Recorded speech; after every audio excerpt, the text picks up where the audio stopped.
As we enter into the Advent season, it's also the beginning of our new liturgical year, so Happy New Year. You know, Advent is one of those funny seasons that we celebrate in the Catholic faith that to many outside of the walls of the church and outside of the bounds of the church, they don't understand. Because Advent, much like Lent, is a season of preparation, a time to get ready for a great celebration. But outside of these walls, even for us, many times inside of these walls, we want to skip ahead to the end. We want to jump over that time of preparation, jump over that time of prayer, fasting, and almsgiving, and just get to the good stuff. I mean, how many times have you picked up a book and said, I'm not going to read the introduction, I'm not going to read the first 35 chapters, let me just read the conclusion? Well, I've done that once in my life with the last Harry Potter book just to see what happened. Beyond that, normally we start at the beginning, right? We want the story to build, we want it to grow, and then even if we know what the outcome is, we're glad that we've taken the journey. But for some reason, it seems like societally, we want to skip to the good parts. We want to skip to the resurrection when it comes to Easter. We don't want to have to go through the trials, the tribulation, the penance, the fasting, the fish fries, whatever it may be. With Advent, we don't want to celebrate Advent. We want to celebrate Christmas. Heck, we want to celebrate Christmas before we even celebrate Thanksgiving, let alone Halloween. And yet we struggle to celebrate this season of Advent. This time to truly, as the song Joy to the World reveals to us, that is a time for us to prepare room in our hearts for the reception of Christ anew at Christmas, but also to prepare our hearts for the second coming of Christ at the end of time. That's what this time and this season is all about. And so it's no surprise then when we light our first candle of our Advent wreath. Believe me, it's lit. You can't see the flame, but it's there. I looked, it's like, yep, it's there. It's about yay big. It's Grover-sized. But when we light that first candle of our Advent wreath, it's a reminder to us of the hope given to us in the Gospels.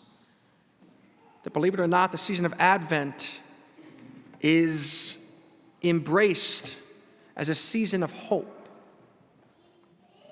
For some of us, that's very obvious, that we come together and start it always, typically, the weekend after Thanksgiving. And for many of us, that is a very joy-filled, hope-filled time. But we take for granted, I think, many times the fact that not everybody sees this as a joy-filled occasion. Sometimes when we see others celebrating the family, we look and say, oh, that's the family I didn't get. That's not the family that I wanted in the way that I got it. I love my family so much so, but my favorite day of Thanksgiving break is Black Friday, because that's always my day I get to be by myself at home. I love getting together for Thanksgiving. I love being with my family, but I also have learned in my old age of 39 that sometimes the best time that I have for rest, relaxation, for peace is that time that I have by myself to reflect, to pray, to take a nap. Sometimes we look at those things of life and we take them for granted. I think it's kind of a blessing in disguise that the first Sunday of Advent, we have no heat in the church. What better reminder can we have for things we take for granted than walking into a church like, Father, why isn't the heat on? What did you do? We pay our tithe. Why didn't you pay the bill? Now, nobody actually said that, but I could feel it within. Father, come on. You saw the collection last week. It was filled. Give us some heat. No, but I mean, the reality is sometimes we take for granted sometimes those creature comforts. The fact that we can come to a place and have light and have shelter and have warmth aren't things that everybody in the world gets to experience. In fact, the 2 weeks we spent in Ireland, we had 3 different days where it was funny before Mass. I would see some of the pilgrims go and touch the heaters and they're like, Father, these aren't on. What are these people thinking? It's like, well, we take for granted the fact that we can have heat, the fact that we can have sometimes those creature comforts. I walked in the church this morning and I went, nope, can't see my breath, we're good. Because I've celebrated Mass in some churches around the world where you walk in and it's, I can make rings out of my breath. In fact, I remember one time, my first year as a priest, we went to Mass in a concrete church in Slovakia in the middle of November. My lip froze to the chalice. I felt my childhood coming back to me. Don't lick snow on metal. Don't receive the precious blood below freezing. It's kind of how I felt that day. And yet again, we take for granted so many times that this season is meant to be a joyful, hope-filled season. I was reminded of that it was either Friday morning or Thursday evening when I looked on social media and I saw that a priest in Cedar Rapids, Iowa, found the easy way out. Took the easy way out, I guess is the easier way to say it, where he took his own life. And many times when we see distractions, when we see turmoil, when we see chaos around us, we unfortunately see an increase in things like that. My brothers and sisters, we can find hope in this life as well because we have hope in the life to come. That this too, whatever obstacle you're facing, whatever storm you're weathering, will pass. And that is the good news of this season, that not only are we supposed to prepare our hearts to receive Christ anew, but we're supposed to prepare our hearts to receive Christ today. That he is truly not just the joy of the season and the reason for this season, but the hope that should spring eternal.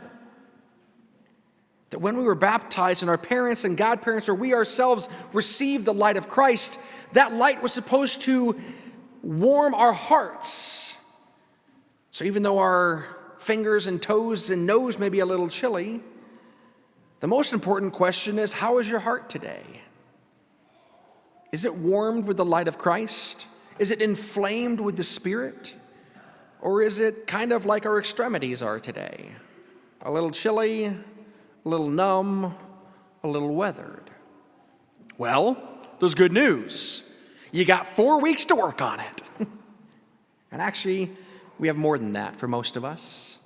Though Christ reminds us time and time again during this season that we know neither the day nor the hour. But that we may not be found to have our hearts to become drowsy from carousing and drunkenness. Yes, we want to be jubilant. Yes, we want to rejoice in this season, but we don't want to become lackadaisical and lax in our routine of life.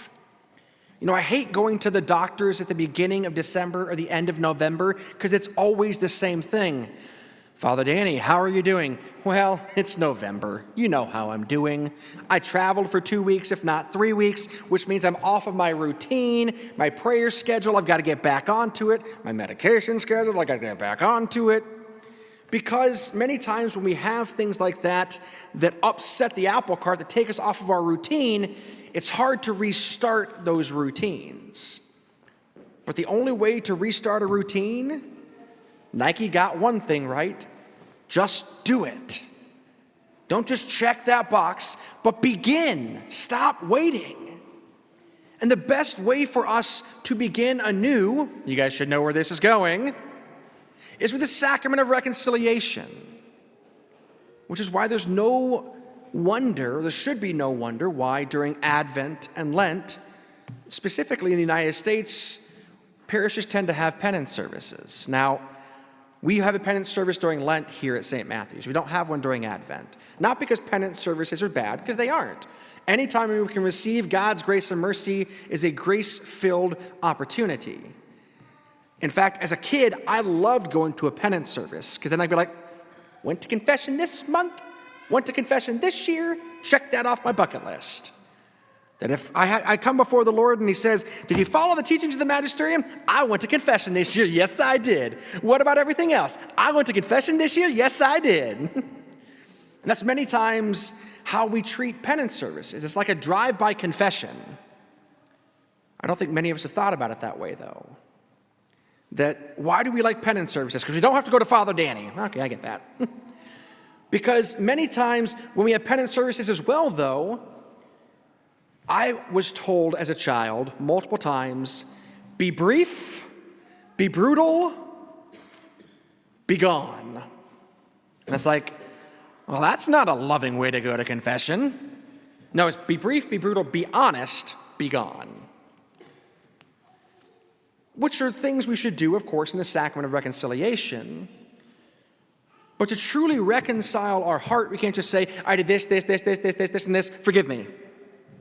Now that's a place to start, because we are saying out loud what our sins are. But the sacrament of reconciliation is also an opportunity for growth, because we forget many times, as does the world, that when Christ forgave sins, he always ended the same way. He would forgive someone's sins, and then he would always say this: now, go, sin no more. We don't see that on the social media blogs, do we? We see, oh, Jesus ate with sinners. What's wrong with this group? Nothing. But they're remaining in their sin. When Christ forgives us, he calls us out of our sins, though, to go change our lives so we can change the world. The problem, though, is many times when we just go to a penance service, which again are not a bad thing, we go just to check that box. Because many times the priest that's leading it looks out and sees 300 to 500 people that want to go to confession and 5 to 10 priests, and do the math real quick, that if you've got 300 people and 5 or 10 priests, that means each priest is hearing somewhere between 30 and 50 confessions. If each confession lasts 5 minutes, for 50 confessions, we are here for just shy of 5 hours hearing confessions. Again, not a bad thing. But that's why when I came here, I made sure that we have an opportunity all year round, all week long, to go to confession. Wednesday evenings, when I'm here for confession, I get it, I'm gone every once in a while for things. Like this Wednesday, we'll have adoration, but we won't have confession. Because ironically, and I get how ironic this is, I'm going to be at a penance service, helping our brothers in Clinton with their penance service this Wednesday. But typically, we'd have confession Wednesday from 5 to 6. Thursday, we have confession from 4:15 to 5:15 at Queen of All Saints. Friday morning from 11 to noon, we have confession here with adoration, followed by daily mass at noon. Every Saturday from 3:30 to 4:30, we have confession here, and every Sunday morning, I get up to be in the church by 7:15 in the morning and say, because I love you guys that go. If I could sleep in that extra 30 minutes, I would. But I love you guys so much so that we offer an extra 30 minutes of confession even on Sunday mornings at Queen of All Saints. If we did the math between Wednesday, Thursday, Friday, Saturday, and Sunday, 5 opportunities, 4.5 hours every single week, 52 weeks a year, closer to 48 weeks a year. We take the government stance on that, where you get paid 12 times, not 13. But we have that opportunity roughly 48 weeks a year, times 4.5 hours is almost 200 hours a year outside of penance services for confession. Why? Why do we do that? Because reconciling our relationship with God should be our primary goal in life. And if as a priest I don't offer the sacrament of reconciliation, I'm not helping you grow in your faith. And the beauty is, if those 200 hours don't work for you, we do have a penance service every Lent. If those don't work for you, send me an email, shoot me a text message, find me on Facebook. I will come to meet you for confession. Any excuse you have for why you aren't going to confession is not good enough. Hope. My hope this season is that every single one of us avail ourselves of God's grace. whether it be in the sacrament of reconciliation, whether it be in the sacrament of living out our sacramental lives, not just keeping what we receive here, but going out into the world with joy in our hearts. Now, I have to confess, my spirit animal is grumpy from the Seven Dwarfs.